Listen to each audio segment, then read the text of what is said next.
I thought that maybe a starting point would be to structure the discussion a little bit according to what I picked up from the questions that were being asked after the talks. So let me maybe share a slide that that indicates some of those. So this is here. Can you see the slide? Yeah, it's fine. Okay. So maybe we can roughly keep in mind that we should spend maybe 10-15 minutes on each of those, so everybody gets a chance to have her or his favorite question discussed. So one of the things that was also came up yesterday was the issue about the momentum dependence of the drag coefficient, which is, for one, was principal question, how it comes about in QCD, because after all, QCD is a strongly scale-dependent theory. So that is one of the hallmarks of QCD, if you wish, encoded in that momentum dependence, but also from a practical point of view, it affects the extraction of the diffusion coefficient, of course, because in experiment we're always dealing with range in PT at least. So one of the things that well, then the question is, what are the ingredients to the various model calculations that could affect those? Among the things that have been discussed, for example, in particular in the one-gluon exchange perturbative kind of diagrams, is implementation of the Debye mass and or more general, what the polarization tensor does to it. Was also mentioned that the spectral function, if you have non-trivial spectral functions and fold your integrals over those, that they can have effects on that. So does anybody want to make some comments or raise further questions? Well, if I may, sure. I think the issue is that when you talk about transport coefficients, I mean, you mean conservation laws, right? So you consider correlation function of some conserved quantity. In this case, is the conserved charm or bottom net charm and net bottom quark. Although if you take the heavy quark limit, the charm or bottom quark number you could consider as conserved separately, but it's sufficient for the discussions. Just limit to net charm and net bottom. So you have a conserved current, and you consider the correlation function of that current. At small frequencies, of course, the diffusion equation is encoded, and that's what gives you a transport coefficient. So as long as you're discussing a conserved current, I guess the momentum dependence, or then you can talk about transport coefficient, and they by definition is momentum independent. But what we usually mean by transport coefficient is more loosely defined, is when we talk about Q hat or any kind of Fokker-Planck or Venn dynamics. So there are some coefficients in those equations which one in principle could be momentum dependent, but strictly speaking, the transport coefficient they really somehow related to conserved quantity, conservation laws, and hydrodynamic limit, strictly speaking. Yeah, no, I mean, that is well appreciated. The momentum, the transport coefficient usually is defined as a long wavelength limit of your a spectral function, in particular correlation function, right? And but in experiment, it's clear that we need finite momenta, and we need to have some control over it, right, to improve the accuracy of our predictions. And I know that from lattice QCD there are some papers which actually deal with the momentum dependence of quarkonium correlation functions, right? But for the heavy quark drag coefficient, I'm not aware of any assessment in that direction. I mean, we could always put somehow finite momentum in there and construct this corresponding spectral function. But as that momentum dependence of the spectral function you would be able to characterize with a few universal coefficients. That's not clear, right? So yes, I mean, you could calculate some spectral functions, finite momentum, quarkonium, or heavy light, meson. Then the question is, what do we want to extract from it? And it's not clear that there is some simplified description of that spectral function that you could parameterize with one or two parameters, call them transport coefficients, and then relate them to some microscopic model of how rescattering of this heavy quark happens in the medium. So that's, I guess, a missing link. Yeah, I mean, spectral function, of course, you can always define. I mean, how you interpret them and how you link them to phenomenology. That's not clear. Yeah. So, but in principle, what enters in the spectral function are the standard transport coefficients, so the zero momentum transport coefficients, right? Well, that's in the small momentum limit where we have a very specific form of the spectral function. So in general, you have a spectral function, right? It could have some very complicated form, which is not easy to parameterize. And you don't know even how you would parameterize it. When you go to small momentum limits, then of course, you know how to deal with that. So you have an explicit parameterization, and you also know that the parameters entering that parameterization, they have a very specific meaning as a transport coefficient. Exactly. But these are but all in general, you cannot make statements. So suppose I calculate, let's say, quarkonium spectral function at momentum, whatever, 500 MeV, a certain frequency region between 0 and 1 GeV. It's some complicated function, and how do I, if I suppose I could calculate it, of course, then still I don't know how to parameterize it, and even if I parameterize it somehow, how that would be related to some microscopic model related to phenomenologies that I don't know. Well, usually if you have a model, you can calculate quantities that you compute in lattice QCD, right? That's at least easier than the other way around. That's certainly true, but I mean, it's also not easy. So if somebody can calculate, I have this model and I could predict you a quarkonium correlator or a heavy light meson correlator, then certainly we could say, okay, fine. So that's what this prediction is, that how it compares with the lattice. So at least we know that the model is compatible with the lattice. So that can be done. But that would be a viable philosophy, right? Yeah, but at the moment we don't have such. So in the absence of that, then I think one thing that came to my mind is that we saw several implementations of this one-gluon exchange diagram with different ideas on how to treat the biomass or even the running coupling constant, its function of temperature and momentum.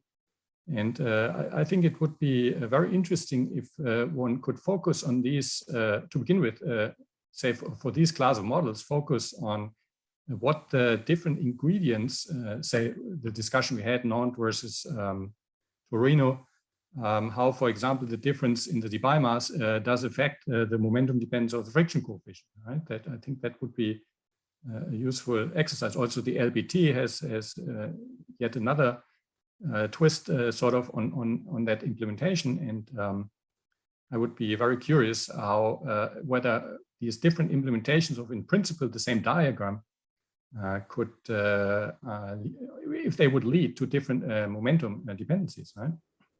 So my question here would be, could we come up with some benchmarks for things which are in principle based on the same macrophysics?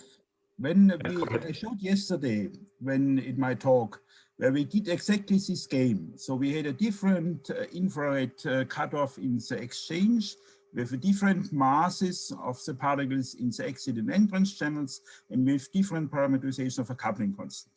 So a part of it is done also only between two models, but I mean, the differences are enormous, as you could see. I mean, it's basically 2 orders of magnitude in the drift coefficient. 2 orders of magnitude. Yes, close to that sounds a bit large. I mean, the idea would be maybe to benchmark it to the zero momentum limit, right? Much like we did in the homework, and that was part of the idea there, right?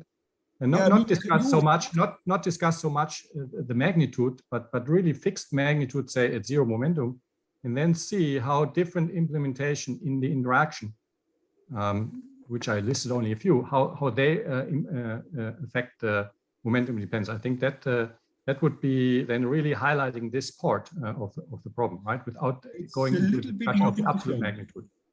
Because we know from, for example, the PHSDs that the minimum, the maximum is not at zero momentum. So you get a slightly different form, and if you parameterize all at zeros, and you get huge differences, we are actually not there. But I mean, I agree with you in principle that we should do it. I can just dig it out, and I can show you another time, but that has been done partially, and one can continue in this direction, certainly. Yeah, indeed. One of these features was discussed. I think you were still there, right? In the last hour when we revisited all these nice homework assignments and yes, calculations, I should say. We didn't really fully understand at this point what, for example, this very interesting feature. I think it's a very interesting feature in the PHSD implementation, that you have a kind of an increase for a while in momentum. That could be some very interesting physics, and if you could pinpoint that, I think that would be very useful for our understanding of what affects the momentum dependence, right? And this spirit, I think it would be useful if the different approaches, and maybe that has been done, but to some extent already, but I would really envisage that in a way where you start from a fixed absolute magnitude and really focus on ingredients that only pertain to the interaction and show how they work out. Yeah, but the momentum dependence will also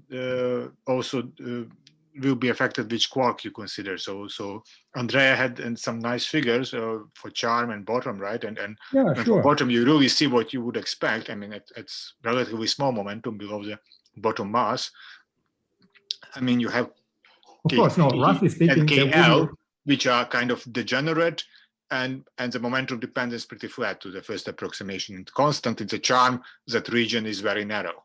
So sure, no, that region of constancy is roughly scaling with the quark mass, right? It's clear. So no, that's kappa. So that's not so that somehow it was. I mean, it should be quark mass independent and zero momentum limit. And you see that this flat. Oh, and the zero momentum limit, yeah, they are not quark mass independent, as it turns out. That was also mentioned by Enzo earlier today, and we also found that if we but I mean, it's not now. Of course, you have 1/m corrections, but the key issue is that at small momentum, of course, you should approach a constant. So there should be. I mean, at least for bottom quark mass, I guess you should see it. I mean, there should be a flat region where kappa T and kappa L kind of degenerate and kind of have very mild momentum dependence, so essentially momentum independent, and then above the charm quark mass, the momentum dependence start to pick up. So that's at least would be my understanding how this should work, of course. And at least Andrea's calculation has this feature. It has the issue that at small momentum, they're below the lattice results. Right, but I guess, I mean, if you take the lattice results, modulus effect is quenched, and then of course you maybe want to do a model calculation for quenched, then that would be a right place to match any model calculation to the lattice, and from that on, of course, you go on and with your momentum dependence. Okay, that's yeah. Okay, the question really was about the momentum dependence, and. Okay, so maybe we exhausted that topic. Let's move on. Question. Yes. How you distinguish a momentum dependence from a temperature dependence? Well, you calculate at fixed temperature, right, and see how the model calculations. The temperature is, of course, not a dimensional, no question, but I was more this. I was proposing. The order is the momentum transfer is of order of the temperature. How you distinguish the two? The kappa may be a function of the temperature, or maybe or you may identify it as a function of the momentum. So no, you do the calculation and the comparison at the fixed temperature, and then focus on the momentum dependence. And then you can discuss how that changes as a function of temperature. I think that is reasonably well defined, right? Yeah, but if you have a lot of indetermination and errors, it's not so sure that you can distinguish the two dependencies. That was my point. Yeah, one at a time, one at a time. Huh? Perhaps kappa is depending. The main thing is that kappa is a thing that is depending on the temperature, and that would be sufficient, perhaps. Yeah, but that's usually what we discuss in terms of the temperature dependence of the diffusion coefficient, the spatial diffusion coefficient, right? And but again, the focus on the spatial diffusion coefficient can be biased if you do not include the information on the momentum dependence. Okay, so well, can I yeah, have sure. a comment here? I mean, this is the reason why we discussed among our organizers before that we now, according to this program, we now defer all the discussion about radiative correction to the end. But at this point, if you want to discuss about, in particular, momentum dependence of all the transport coefficients, I think all the radiative correction really become important. And some momentum, and I would say it's still an open question where exactly the radiative contribution takes over. But I think if you start from the zero momentum limit, at least for a while, there are good arguments why the collisional contributions are the dominant ones, right? Because you simply don't have enough energy to be irradiated. Yeah. That's why I said in my statement that when you're talking about momentum dependence, if you go to like 10 GeV, 20 GeV of momentum there. Yeah, that's a different ballgame. Yeah, that's a different ballgame. That's not really what I had in mind here. My idea was here to start from if you only talk about up to 1 GeV or 2 GeV, it's not clear. I mean, I'm not saying it's not important. It's not clear whether the radiative correction is important, but definitely when you go to beyond the quark mass, like about 5 GeV, I think that radiative correction become even dominant. Well, yeah, that's I would say is the discussion we should have also on Thursday. Well, I think because most of the calculations presented today are only for elastic only, I think. Right. Mm-hmm. Yes, that's why we're focusing on the low momentum part for the time being. Yeah, but let me comment on this, Ralph, because for example, I mean, if we look from a phenomenological point of view, essentially, for example, the approach of Catania, very similar to PHSD, you have really a drug that has a quite weak momentum dependence and already at 10 GeV still pretty high. Now, of course, I can have the idea that at 10 GeV, maybe you are not exactly at leading order perturbative QCD, but you are not so high, right? Okay, but that is something that I think we have also to consider the fact that if we look at RAA and V2, even if the diffusion coefficient and the drag coefficients are very different between our approach and your approach, the approach of others, essentially you even don't see it. Impressive, right?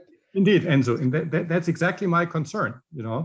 If you're not able to find a handle that goes beyond, phenological descriptions of V2 and RAA, if you don't find a handle beyond that, then I think we could be in a tight spot, right? And not being able to resolve that. Yes, no, I think, I mean, my understanding, I don't know if it's only this, the point is that if you have a large drag at large momentum, you should have an RAA that goes down. But because you have a very huge transverse diffusion, you will get the tail back, right? So the fact to have both the drag and the diffusion brings you more or less to the same area, because the drag brings the spectrum down, but a very large diffusion puts a very long tail around the average. Well, This is my I mean, understanding. at the end of the day, you're driven toward the equilibrium limit, right? Yes, that is true. But when we are above 510 GeV, it's already maybe even if it's less easy, but probably experimentally can be possible. If you look at the angular correlation of the two charm, then the fact that we have a transverse diffusion that is 5 times larger than your approach should show up. Yeah, that is true. So these advanced observables, I agree. But you know, if you're at high momentum, the main effect is friction, right? Because you want to get to the equilibrium limit down all the way down, right? So yes, well, but, you know, yeah, I'm sorry. Go ahead, my chance. No, just. Yeah, I think in this case,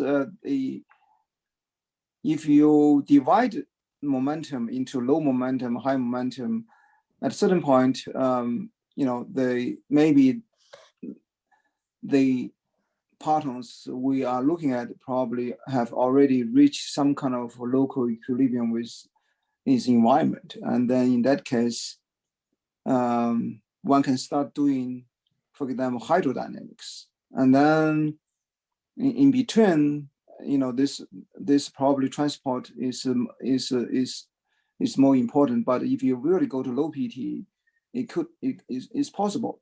In fact, we did some exercise in a recent paper. We assume, for example, you know, below 1 GeV, let's assume like all quarks, heavy quarks, are also become some kind of local equilibrium, and then we just use the hydrodynamics with, you know, with viscosity, and that model actually can describe V2 quite well.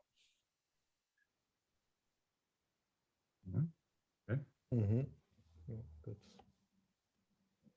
Yes, I mean, that is, of course, I mean, to thermalize the charm quarks is not trivial in the transport calculation, right? I mean, there's a study from Marlene who did it with back-to-back correlations between emitting quarks or CC bar pair, and she looks what is the final correlation between the angle of the quark and the initial angle. And then it turns out that below 5 GeV, you have roughly completely isotropic distribution. So it means the medium was sufficiently strong to deviate, and that means in some way it comes to thermalization. If you go to larger PTs, then indeed there's a difference, and then you can study this. So I think for transport coefficient below 5 GeV do not tell us very much, because at the end of the day, we see only an equilibrated spectrum for this low momentum. Well, in her presentation, he lumped everything below 5 GeV. I mean, I think if you further divide that into momentum beams, I would imagine that it's probably only about below the quark mass that it probably become more collective-like phenomena. But above mass, like 2 or 3, 5 GeV, it probably will still have like a strong back correlation. And it just, I think it's useful to check. Yeah, I mean, there are calculations here. I do not just have them with me, which was exactly the intervals which we need the calculation. But if I remember correctly, it was 5 GeV. Below 5 GeV, there was basically no correlation between initial and final direction of the momentum of the heavy quark. But I can dig it out. It's not a problem. Yeah. I'm saying you can further divide that into, you know, from 0 to 5 GeV. You can look at between 1 and 2, 2 to 3, 3 and 5, for example. And then if you close to, especially when you go above the quark mass, you know, when the momentum is already beyond 2 or 3 GeV, between 3 and 5 GeV, I think there is probably strong back-to-back correlation than you're talking about from 0 to 2 GeV, heavy quark. Okay, so Elena has a question. No, I just want actually to add to that because I saw Sure. also made a similar study. That's what Jörg mentioned. We studied with back-to-back correlations and look how the angular distribution of resulting charm quarks would affect in realistic heavy ion calculations at Rick energy. And we also found that it's practically not coming to isotropization, but really getting rather flat. But we also related to more low momentum, of course, the charm quarks. And let me also comment, because I think it's a number of collisions and everything. It's very important, of course, but it depends on the properties of your degrees of freedom. And in the quasi-particle pictures, that's what Vincenzo also mentioned. It's very important, the mass of the particles with which you scatter and what is the final angular distribution. And, you know, like in your T-matrix approach and also in kind of quasi-particle calculation, the angular distribution, the differential angular distribution is much flatter than in PQCD. And it means that, for example, even as you ask, our charm quarks makes in heavy ion collisions, in central heavy ion collisions, let's say 5 collisions with a charm quark, but it's losing the same amount of energy like PQCD quarks doing hundreds of collisions. We made, I think, such study with a NAND group comparing the number of collisions in this direction. So it's very sensitive to what the degrees of freedom.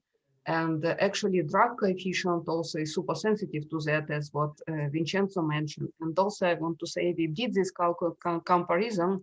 What would be the drug, how drug influence, or if you have a different coupling constant, PQCD coupling constant, or coupling constant depending on temperature, and compare temperature dependence for different P.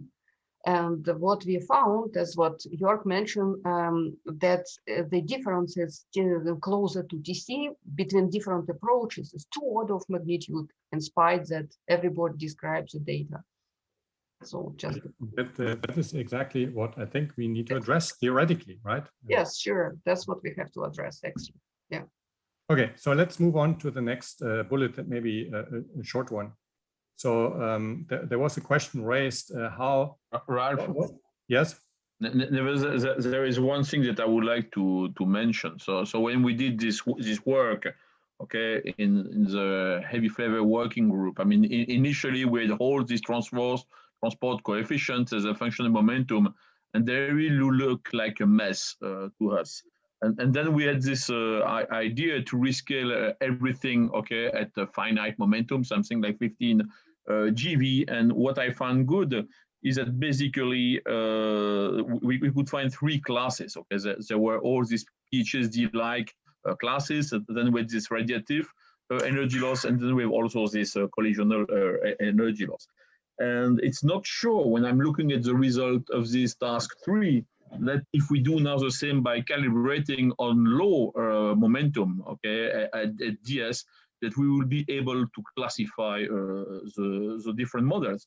And I think what would be good, okay, would be to pursue a little bit the task that was done in this heavy flavor working group, and to say now that we take this tune 2, okay, for those who still remember what it is, and then we look what is the dispersion in the DS that we get with a given tune 2, I mean, to see what is the tension between low momentum and high momentum. I think this would be interesting exercise to do. Yeah, that would be interesting, but really, I think what our idea here was to get a little bit away from you know, rooting all the comparison in the light of the experimental data that we want to describe, right?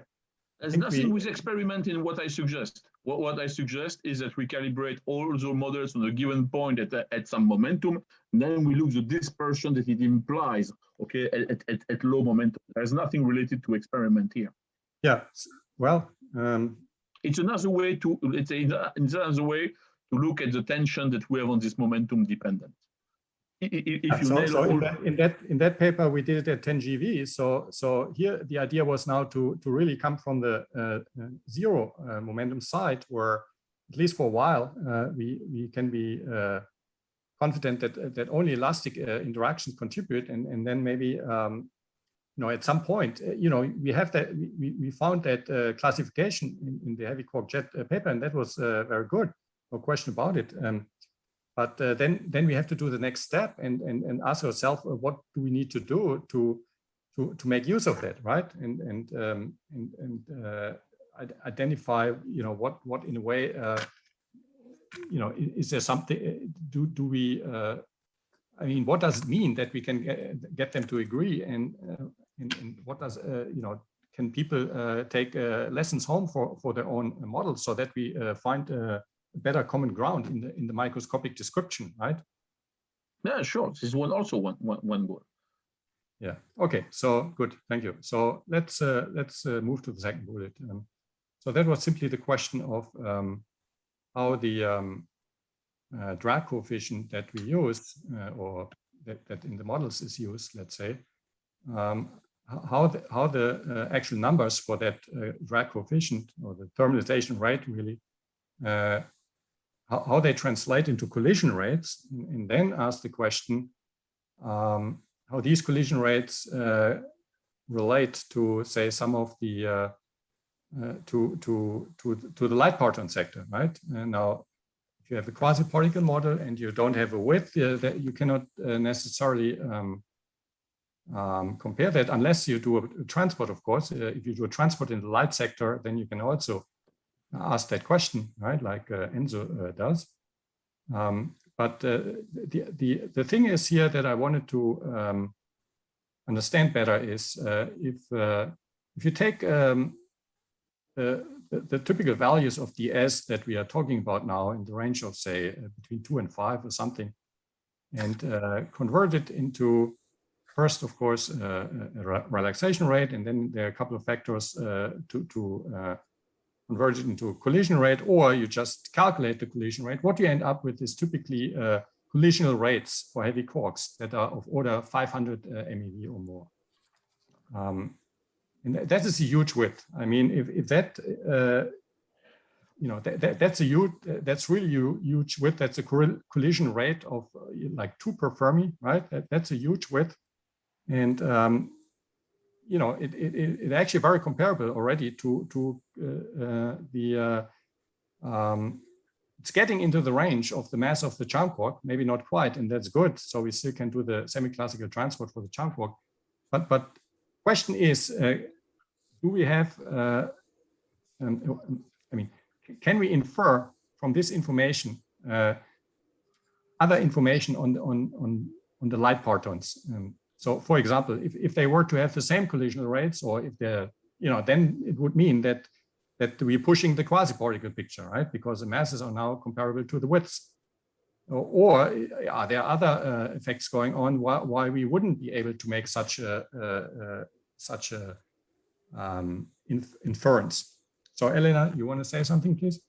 Yeah, actually, because I was digging our old paper when you asked this question. So actually, we computed the rates, of course, of the light quark and charm quarks and so on.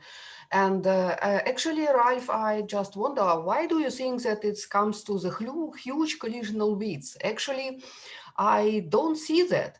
And what we found actually is that our dynamical widths, let's say if we compute the rate, and what we assume in the spectral functions, they are rather comparable.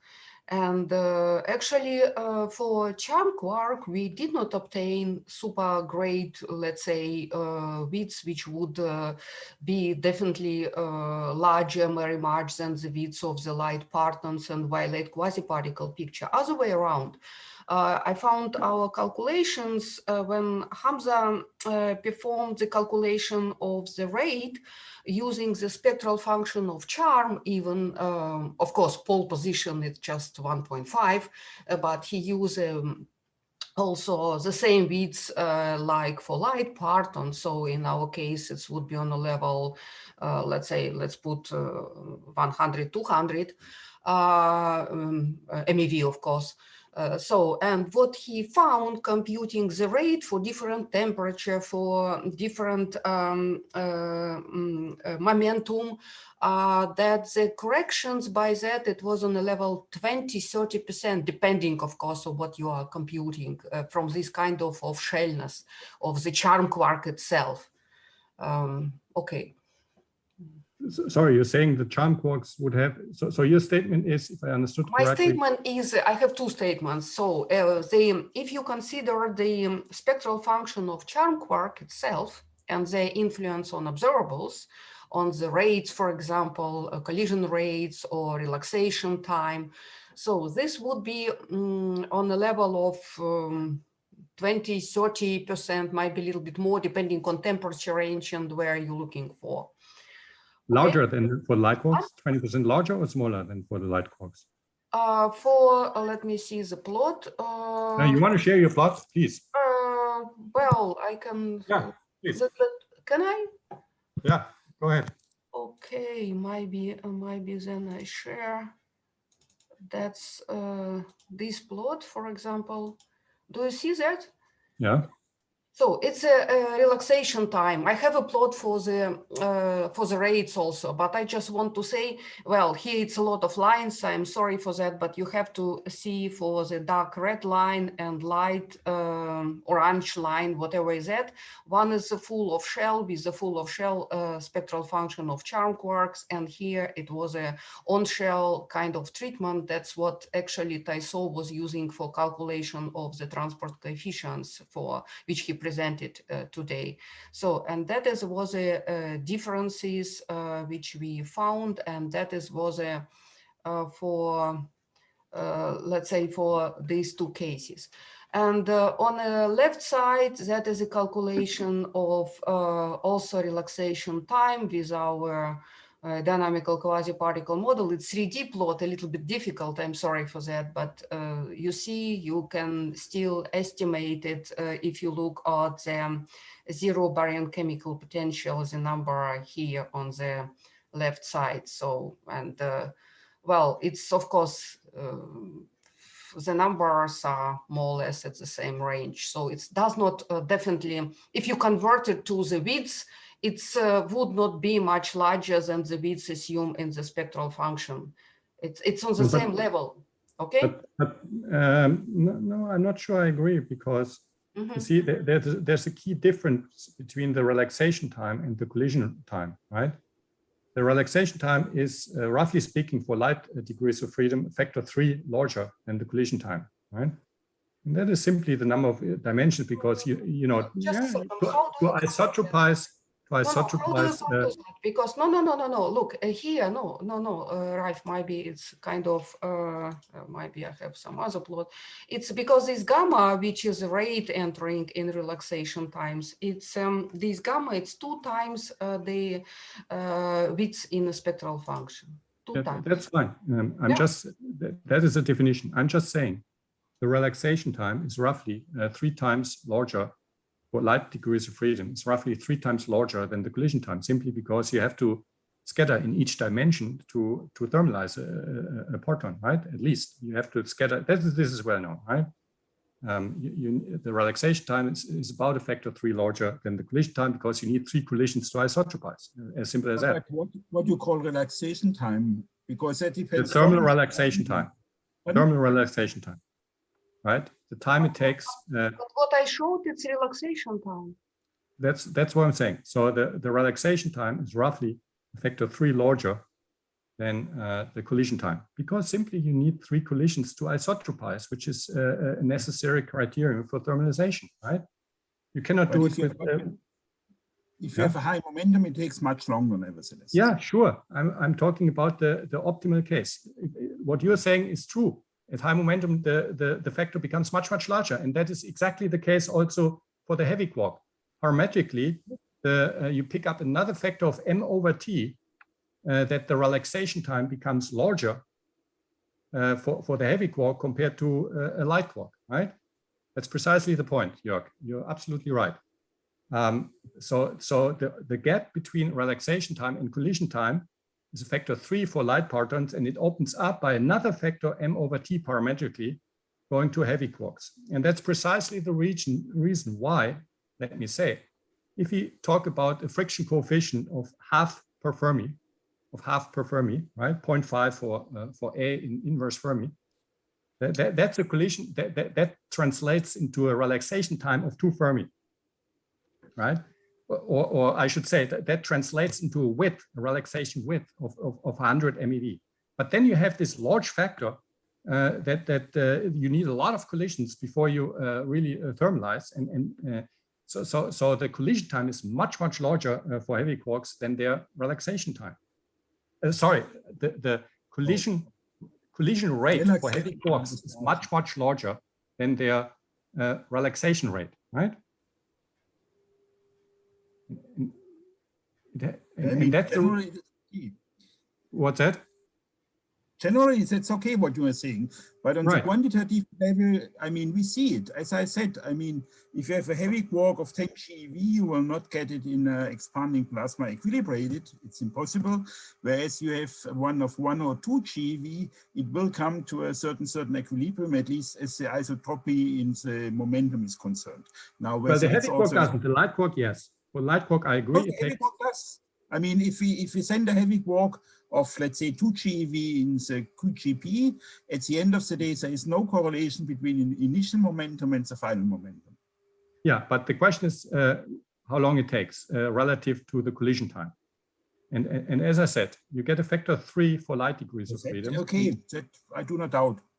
Yeah, and another factor m/t parametrically for a heavy quark, even at 0 momentum.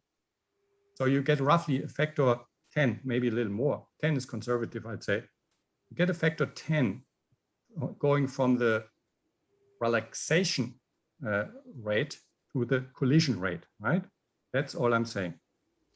So, and then if you do the math, it's a 2-line calculation. Going from the ds of a value of 3, let's say ds in units of 2 pi t, a value of 3, that converts easily into a collision rate of a half a GeV or more, right? And then the question is, can we transfer that information to the light sector and say that they also have these short collision time, these large collision rates? That is basically the logic I'm trying to pursue here. If we can actually use the interaction rate of heavy quarks that we extract, and it's huge.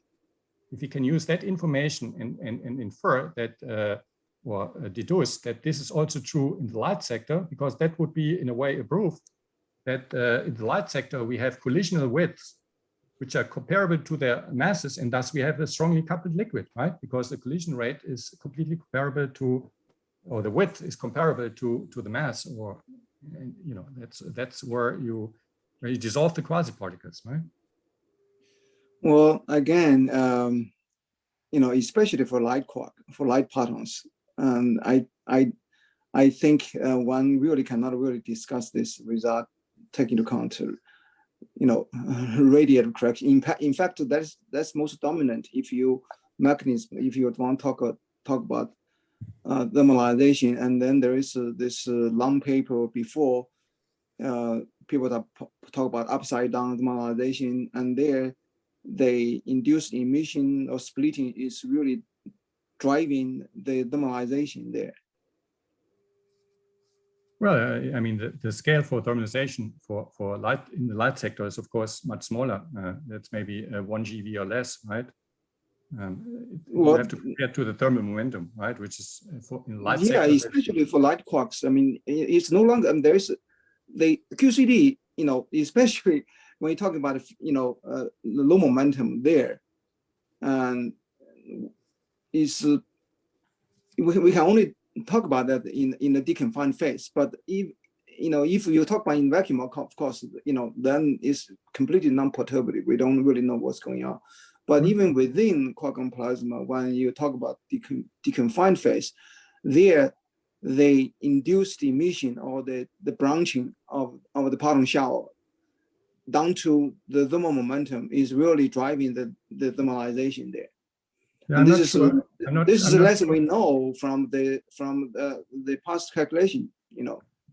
Yeah, I'm not sure if that is exactly the problem we're discussing here, right? I think that what I had in mind is that you say you have a parton at a thermal parton, mass 500 MeV at a 0 momentum, and then you ask how long does it take to thermalize, right? I'm not so much thinking about parton cascade or heavy ion collisions at this point. I'm really trying well, to keep... and when you talk about light quarks, for example, I'm not quite sure why you take, why, I don't know whether we have, we can talk about thermal mass about 500 MeV in a system, but what is thermal mass? Thermal mass is induced by interaction with the medium. Sure. Okay. And there, the radiative correction has to come in too. I'm not sure about that. If you're... Yeah. No, well, we probably can, there is a reference we can look at, but people have done that calculation before. Yeah, but there are subtleties there. I mean, at some point, I mean, the typical mass of 500 MeV, that is of course a scale that comes, and that is actually inherent in all the quasi-particle models, even in the dynamical quasi-particle model, also in our T-matrix model. That is a mass that you sort of need if you want to describe properly the equation of state, right? I would say that's a rather robust piece of information, and if you and then that means actually the temperature is not all that large compared to the mass. A typical temperature is, let's say, 200, 250, 300 MeV, close to C, let's say, in particular.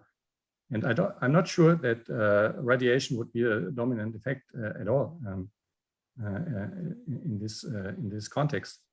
But what I'm trying to say, the decoupling picture certainly gets effect from scattering in the medium. So if you ask where does come the, I mean, just take a decoupling picture, where does the quasi-particle mass comes from? Well, it comes from rescattering of onshore particles with a whatever in the plasma. In that case, it would be photonic plasma.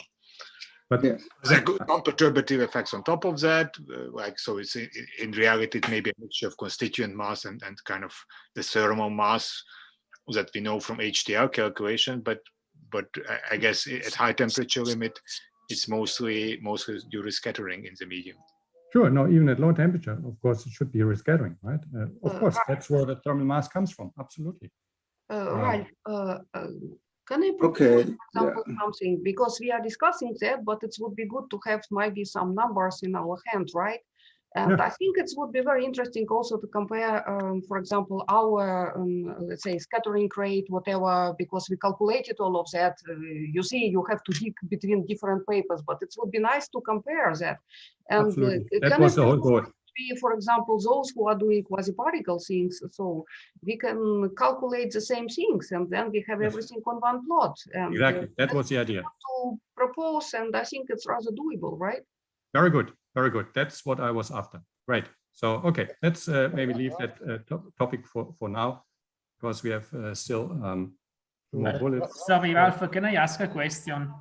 Yes, please, Andrea. Okay, it's a question for people working with this approach with spectral functions, and it's mostly a theoretical question. So I was wondering whether anybody found in the spectral function, beside a broadening of the peak, also some secondary peak which should absolutely. be associated to, for instance, absorption or emission of plasma waves. Because absolutely. There is the rework peak, but there is also the rework coupled to a plasmon, or which can be emitted or absorbed. So this is secondary peak in a weak coupling approach. It should be there, and I think also in.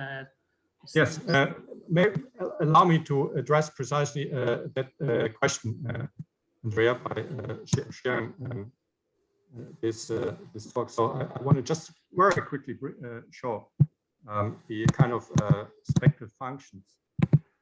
So here, these are the quark spectral functions we calculate within the T-matrix approach, right? And let's go to low momentum. What you see is a very broad peak of the particle, and then you have this collective mode, which is precisely due to what you're saying.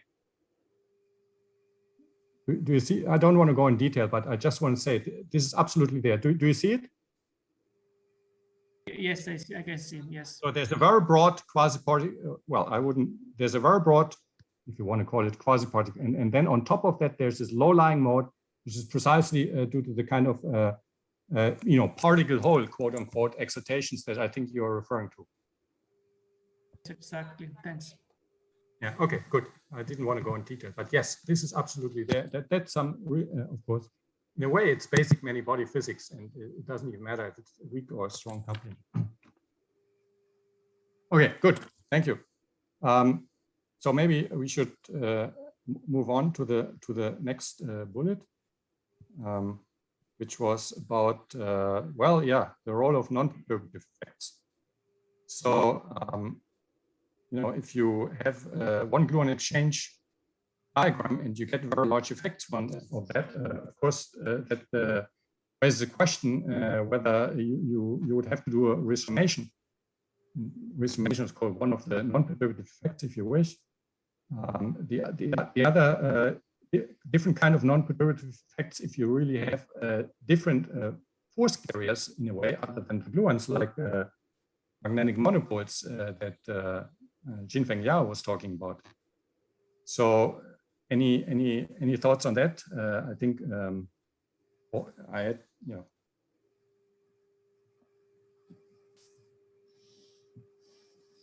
What? Sorry. We just. I mean, do you have any thoughts on resummation? I'm sorry. Right now, my connection is pretty bad. No, I fully agree with you, Ralph. I mean, there's been on the agenda since a while, but we are really lacking manpower to do this calculation of resummation. Okay.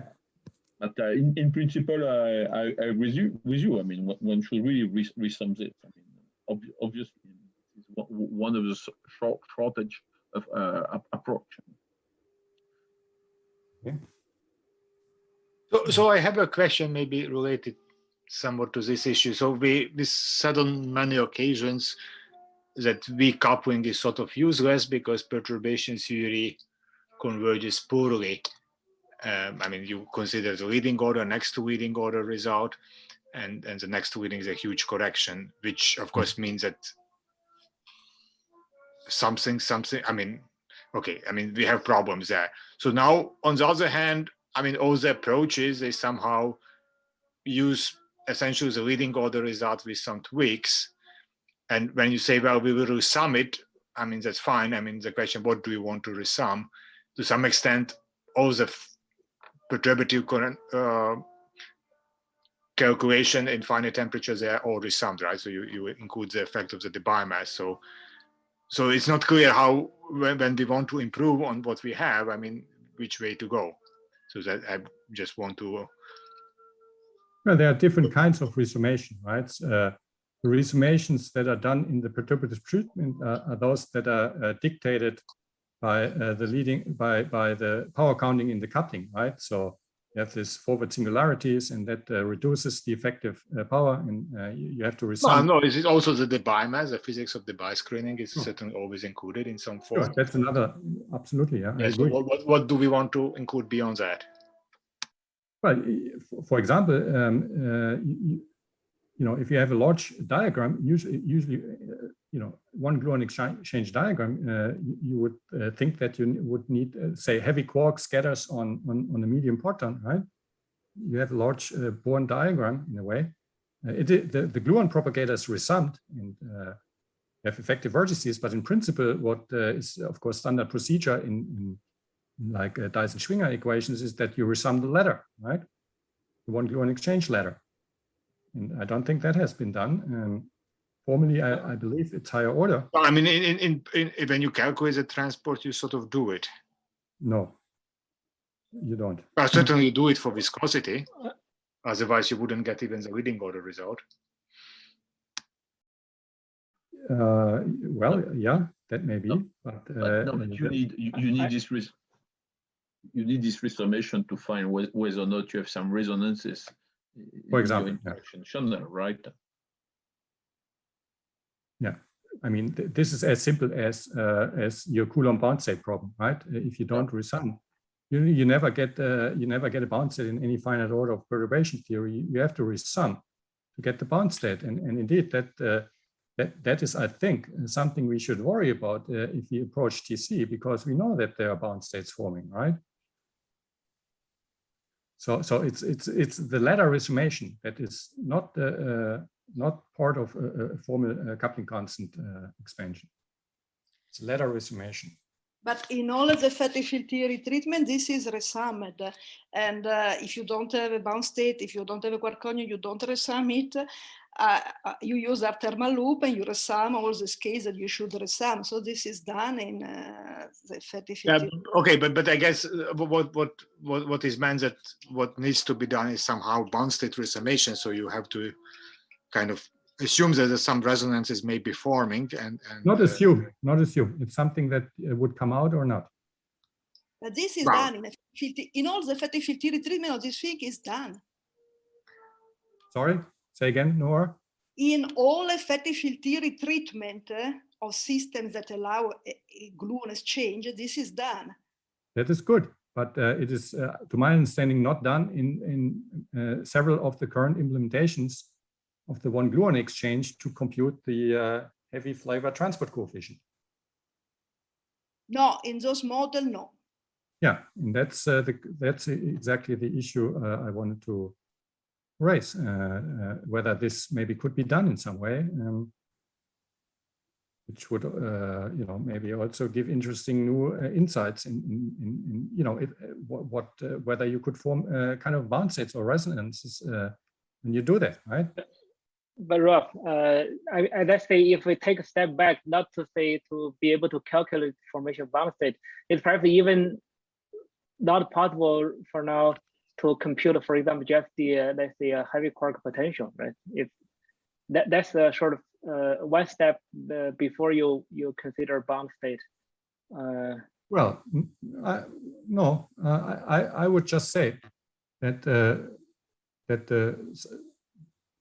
that if you use a one gluon exchange, you modify it, you get a large effect out of it, you should resum it, right? That would be, and then you can discuss whether you should maybe modify the way you modified the one gluon exchange, right? The heavy quark potential has been calculated. That's right. That's right. So the heavy quark, not even possible that it has been done. Perturbative that's right. and non-perturbative is with lattice method that are difficult to get the width, but it's done. You mean by modifying gluon propagator in some way? I guess it's not the hard, not just hard sum knob. Right. I mean, using the theory to do that, using an effective field theory that is resumming all the contribution of the core scale. So yeah, that is another thing that would be interesting to make that connection between that effective field theory calculation, which is typically done also in the recoupling limit, right? In an expansion in G, scales of T, GT, and G squared T, and so on. But again, you emphasize that resumation should be done, and I agree. And yeah, they are difficult. These are different situations. You can do in perturbation theory, so scale G, GT, and so on, and it has been done. The heavy quark potential has been calculated for all these scales, also the free energy, and all the Polyakov correlator, and so on. Or you define it in terms of Wilson loop, you calculate on the lattice. It's difficult, the technicality to extract the width.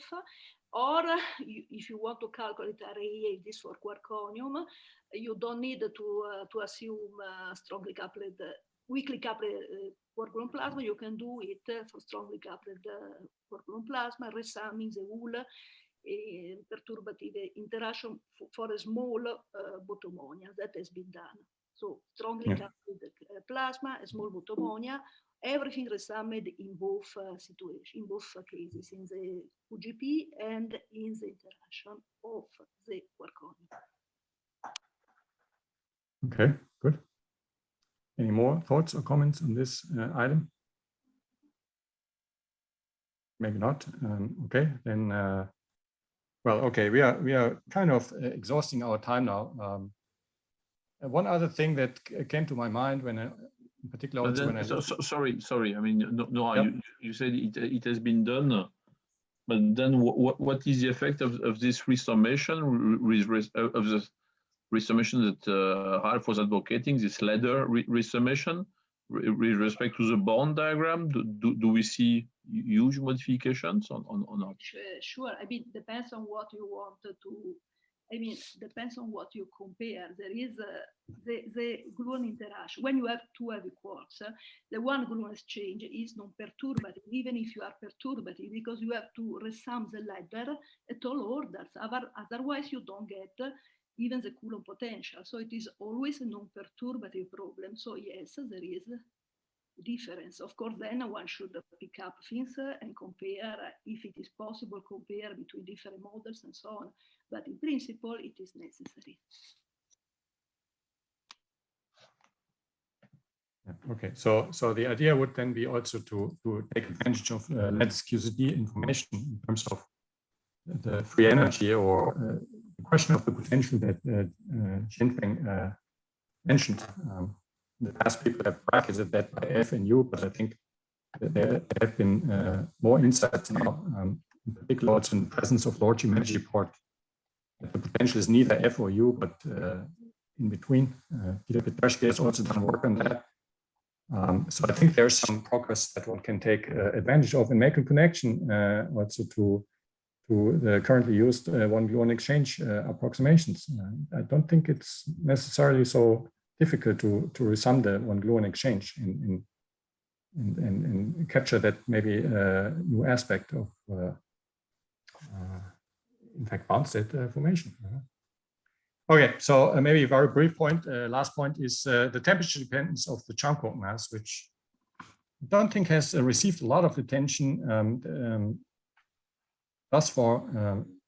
Some people use temperature dependent mass, others don't. Some use maybe the bare quark mass. I don't know. Some use 1.5 GeV as a guideline, and it's probably not a big effect, but in principle, you know, if you look at what Peter showed yesterday close to TC, where the temperature dependent mass is about 1.8 or so GeV, that definitely makes a difference when you compare that to, say, a bare mass of 1.2 GeV. So you know, if you ultimately want to really become quantitative, I think that should be probably taken into account. So any thoughts, quick thoughts or comments on that?